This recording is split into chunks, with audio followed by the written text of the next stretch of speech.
La doctora Mercedes Caballo es abogada, magíster en Derecho y doctora en Ciencias Jurídicas por la Universidad de Toronto, con una trayectoria académica centrada en el derecho penal, el género y las políticas de cuidado. Se desempeña como profesora de grado y posgrado en la Universidad Torcuato Di Tella en Argentina, donde también integra el comité académico de la maestría en Derecho Penal y ha desarrollado una sólida línea de investigación en temas como autonomía reproductiva y feminismo jurídico. Su producción académica incluye diversas publicaciones, entre ellas el libro Autonomía y Feminismos y próximamente Políticas de Cuidado Infantil, previsto para el 2026. Además de su labor docente, es secretaria federal en el Fuero Penal Argentino y ha tenido una activa participación en la defensa de los derechos reproductivos, tanto desde la sociedad civil como en escenarios públicos, destacándose su intervención en el debate por la legalización del aborto en Argentina. Hoy, en el Ágora Charlas con Ángela, conoceremos su historia. Muy buenas tardes, amigas y amigos. Bienvenidos a su programa El Ágora Charlas con Ángela. Hoy tenemos el gran placer de tener con nosotros a la doctora Mercedes Caballo. Mercedes, bienvenida a nuestro programa. Muchas gracias, Ángela. Es un honor para mí estar acá. Bueno, es rico tenerte aquí y tenerlas a ustedes aquí de visitantes desde la Argentina en este foro tan divertido que hemos tenido y tan importante también para las mujeres. Primero que todo, si a ti te tocara, aparte de tus grados universitarios, de tus títulos, hablar de tu infancia, de tu niñez, ¿qué nos contarías? Pues también con ese origen italiano. No, sí, sí, vengo de una familia del lado de mi papá que eran italianos. De hecho, conocí a mi bisabuela que era italiana, y del lado de mi mamá, vascos, de España. Y fue una infancia muy linda con mi hermana, mi mamá, mi papá.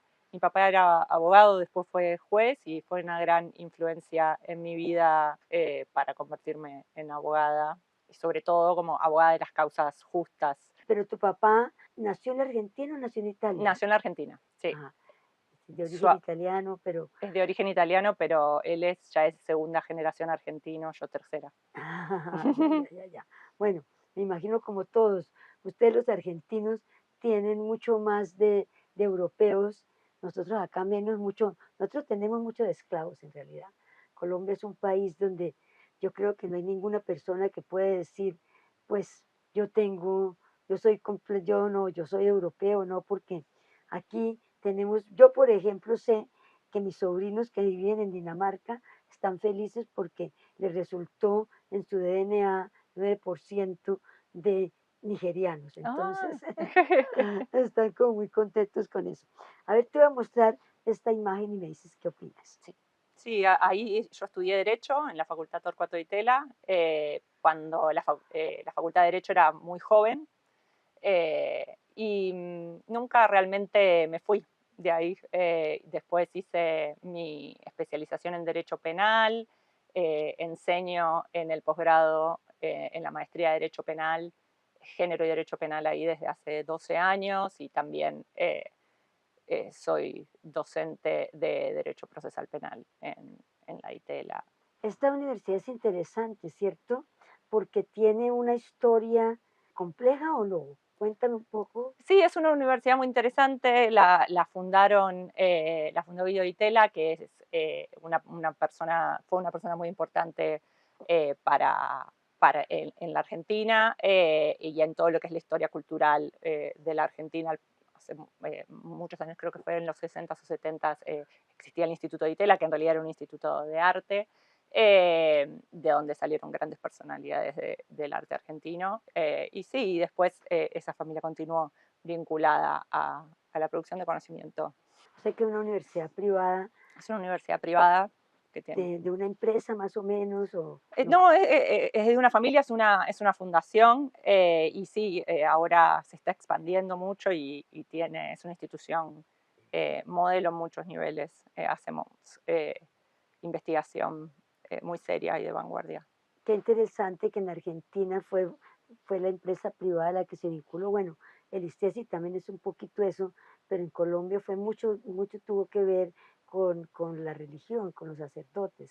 Hay muchas Ajá. universidades que son católicas. Sí, Yo no sé si en Argentina sí, también. hay, sí. Ah, sí, La Universidad Católica, la Universidad Austral son. sí.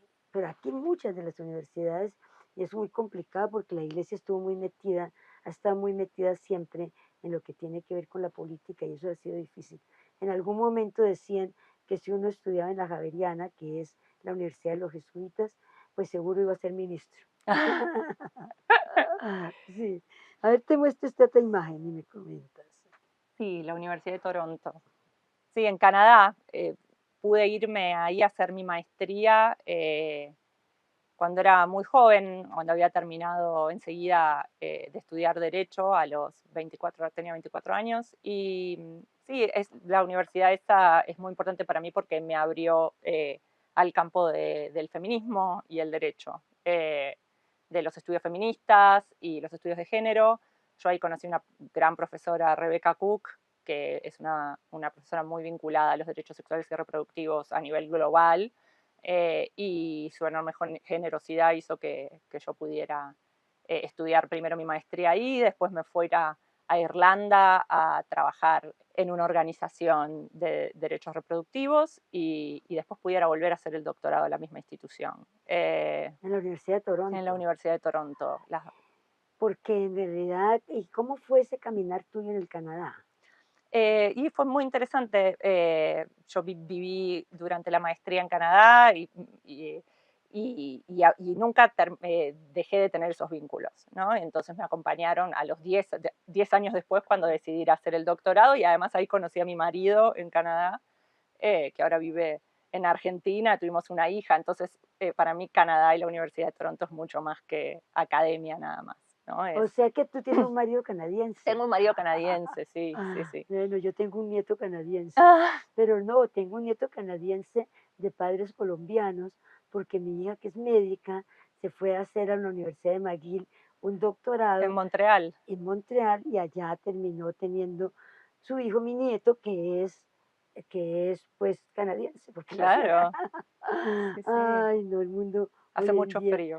sea así, eso es cierto. Ah, no, inviernos muy complicados. Continuamos en el Ágora charlas con Ángela, con la doctora Mercedes Cavallo. Doctora, ahora le muestro esta imagen.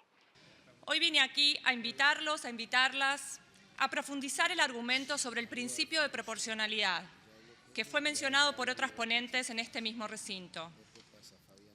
Mi objetivo es demostrar que el proyecto de despenalización y legalización del aborto que esta Cámara tiene bajo revisión es el medio más idóneo, necesario y proporcionado para proteger no solo a las mujeres y personas gestantes, sino también a la vida intrauterina. Bueno, ese video es de la vez que pude hablar en el Senado de la Nación Argentina sobre el proyecto de despenalización y legalización del aborto. En esa oportunidad, eso fue en 2018, finalmente la ley no se aprobó en 2020, pero todo el proceso más democrático, parlamentario que se hizo primero en diputados y después en senadores, donde eh, personas que tenían distintas posiciones a favor y en contra de la ley iban a hablar. Todo ese proceso se dio más en el 2018. Y sí, para mí fue muy importante poder ir a hablar de por qué era necesario legalizar el aborto en Argentina. Eh, En esa grabación o en esa participación de la doctora, pues se ve que había bastante oposición, ¿no? De pronto, Había mucha había oposición, que convencer había que, a mucha gente. había que convencer a mucha gente con argumentos bastante técnicos. Hubo argumentos de todo tipo, cada persona iba a hablar, las personas seleccionadas, invitadas a hablar, iban a hablar desde su propia perspectiva o su propia disciplina. Y yo sentí que tenía que hacer una exposición bien técnica, ¿no? De por qué era necesario eh, despenalizar y legalizar el aborto en la Argentina, y ahí hablé de por qué era el impacto desproporcional que tenía eh, la criminalización del aborto en la vida de las mujeres y por qué era muy importante que el derecho penal, las normas penales fueran razonables y tuvieran un impacto proporcional en la población, proporcional a lo que pretendían lograr, ¿no? ¿Y cómo quedó entonces finalmente? Porque en Colombia Lo del aborto fue muy complejo, no logramos que quedara en la Constitución del 91 y después de mucho tiempo ha sido las Cortes las que han terminado legislando sobre el aborto y no el Congreso. Entonces, tenemos una situación en que es legal en ciertas circunstancias nada más, pero no en otras. Pero ¿cómo quedó, por ejemplo, en Argentina? En Argentina se modificó el Código Penal y el aborto pasó a ser a demanda, digamos, voluntario hasta las 14 semanas de gestación. Y después, a partir de ahí en adelante, es legal en determinadas circunstancias que involucran abuso sexual, por ejemplo, si es producto de abuso sexual o si la salud o la vida de la persona gestante está en riesgo o en peligro. Así quedó y sí, tenemos un precedente de la Corte Suprema al respecto, pero es anterior a la modificación de la ley. Analizaba un artículo del Código Penal que ya no. Porque en realidad, bueno, también, digamos, la ley penal, es interesante que haya tantas mujeres en la Argentina que se van por el derecho penal, porque en Colombia el derecho penal es más, no, cuando en las facultades hay mucho más mujeres que hombres, no muchas quieren irse por el derecho penal. Debe ser que hay muchas, es decir, hay en la parte, digamos, de las mujeres, hay muchas, digamos, hay muchos delitos en que las mujeres son solamente culpables por ser mujeres. Bueno, sí, en general en las estadísticas se ve que hay mucha población carcelaria de mujeres que son imputadas por delitos vinculados al tráfico de drogas, esa es la principal razón, y después delitos vinculados a el comercio de sexo.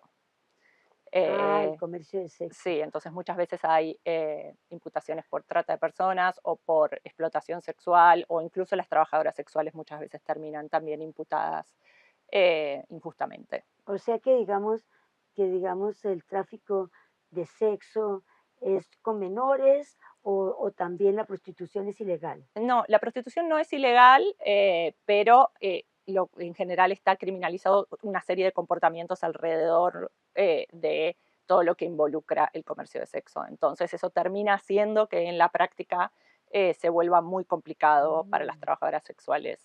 Porque en Colombia fue muy interesante porque hubo eh, la corte falló sobre un caso precisamente porque las personas, es decir, las personas que manejan algunos de estos sitios son mujeres. Y en Colombia fue una mujer casi la que empezó con esto y se volvió muy rica y tenía mucho dinero y ella decidió que ella quería pagar impuestos. Entonces se hizo todo un trabajo para que esta parte fuera legal, para que fuera completamente legal los sitios de las webcam malls y que sí pues pudieran ejercerlo, digamos, porque además lo que se dio fue una demanda laboral, porque en uno de estos sitios una mujer que quedó embarazada, nada que ver con su actividad, pero quedó embarazada y la echaron. Entonces hubo esta decisión que los derechos laborales de ella tenían que ser respetados y que ella por estar embarazada no podían echarla así trabajar en lo que trabajara. Ujú. Entonces eso digamos casi se puede decir que legalizó lo de las modelos webcam. Ah, Y Colombia es muy grande en eso, es decir, sobre todo porque es una de las fuentes grandes que hay de divisas para Colombia. ah, Sí, pero increíble la pues historia. son cosas que pasan, ¿no? Y que de pronto, no sé pues hasta qué punto, si digamos, si es un como voluntario, más voluntario y eso de pronto es algo que generaría, que sería mejor que digamos que una prostitución pues como la que sigue habiendo, que porque son los derechos de las, no sé, pues, Depende sí, de cada contexto, ¿no? El de trabajo cada sexual es concepto. muy amplio, Cierto, sí, sí, sí, sí, sí. entonces existen distintas actividades dentro de la industria. Son esas cosas que, que digamos que precisamente las mujeres tenemos que irlas viendo y ver sobre todo las mujeres que estamos en el derecho. Bueno, doctora Mercedes, ya en esta parte le voy a mostrar a usted esta foto y usted me dice qué opina. Sí, la Red Alas. Cuénteme cómo ha sido su caminar con la Red Alas. Ay, una maravilla. La Red Alas es una red de académicos y académicas feministas de Latinoamérica que tratamos de introducir las perspectivas feministas a la enseñanza del derecho. Y realmente es un lujo poder formar parte de esa red de la que además soy parte del comité ejecutivo porque nos conecta a todas las profesoras y los profesores que estamos interesados en estos temas. Es una de las razones por las que estamos acá en Cali también, porque se hizo un taller incluso conectando personas de India con personas de Latinoamérica para discutir sobre los cuidados eh, y la igualdad de género en ese ámbito. Y sí, la red produce documentos, apoya la producción de libros, ahora tenemos hicimos un congreso el año pasado, vamos a hacer un congreso el año que viene en Buenos Aires, el del año pasado fue en México. La verdad es que es un lujo poder tener un espacio donde podemos encontrarnos y compartir pareceres y acompañarnos sobre todo, porque muchas veces la enseñanza del derecho puede ser muy masculina o en ambientes como mucho más estructurados y me parece que lo que trae la perspectiva feminista al derecho es una desestabilización de algunos conceptos y una perspectiva distinta y bueno, a veces nos sentimos un poco solas en nuestros países y entonces está bueno poder hacer esa comunidad. O sea que la Red Alas es más que todo de académicas, Sí, de abogadas, profesoras del derecho, sí, profesoras en profesoras y derecho. profesores, O sí. sea que no tocan ninguna de las otras, digamos, Disciplinas. sociología, nada de eso. No, Ah, acaba. Porque hay un alas que tiene que ver con sociología también, entiendo. sí, pero no, la nuestra es de derecho, por supuesto, muchas de nosotras hacemos investigación interdisciplinaria, pero sí, el derecho está presente.